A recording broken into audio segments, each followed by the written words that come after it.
कितना भाग। जैसे मान लो बच्चों यहाँ पर एक रोटी है, रोटी देखे हो बच्चों, रोटी देखे हो, तो यह रोटी है, तो रोटी पूरा क्या है, एक पूरा भाग है कि नहीं, लेकिन हम इस संपूर्ण भाग को हम कितने भागों में बांट दे रहे हैं, दो समान बराबर भागों में बांट दे रहे हैं, दो समान बराबर भागों में बांट दे रहे हैं। तो बताइए यह कितना भाग हुआ और यह कितना भाग हुआ, तो बताओ एक पूरे संपूर्ण भाग को हमने एक पूरे संपूर्ण भाग को कितने भाग में बांट दिया, दो भाग। तो इसको 1/2 कहेंगे कि नहीं।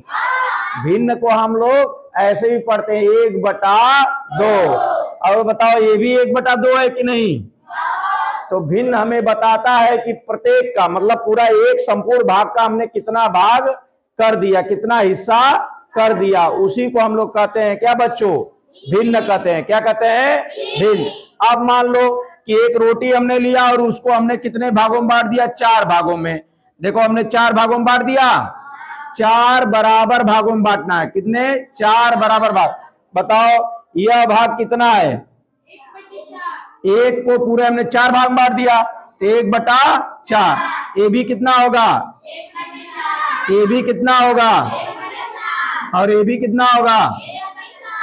अब बच्चों ये बताओ 1/2 भाग अगर रोटी मिल जाए तो वह बड़ा होगा कि 1/4 भाग रोटी मिल जाएगा तो वह बड़ा होगा। तो बताओ कौन सा भाग बड़ा होगा, 1/2 भाग बड़ा होगा और 1/4 छोटा होगा कि नहीं, 1/4 भाग छोटा होगा।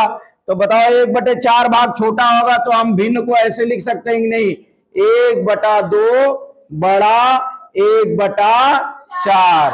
यह बड़े का चिन्ह है। किसका चिन्ह है, देखो जिधर मुंह खुला रहता है उसको हम बड़ा कहते हैं और जिधर मुंह छोटा रहता है उसको छोटा कहते हैं। 1/2 किससे बड़ा है, 1/4 से। अच्छा एक बात बताओ बच्चों, अगर हम किसी रोटी को 6 बराबर भाग में बांट दिए तब क्या होगा। देखो रोटी को हमने कितने बराबर भागों में बांट दिया, 6 बराबर भागों में हमने क्या कर दिया, रोटी को बांट दिया। तो बताओ प्रत्येक भाग कितना कितना होगा, 1/6, 1/, और ये भी 1/6, ये भी 1/6। इसको माप कर बनाओगे तब यह अच्छा से बनेगा 1/6, ठीक ना। तो आप तुमसे क्वेश्चन पूछ रहे हैं 1/4 बड़ा होगा, 1/4 बड़ा होगा कि 1/6 बड़ा होगा। बताओ 1/4 बड़ा होगा कि 1/6 बड़ा होगा। 1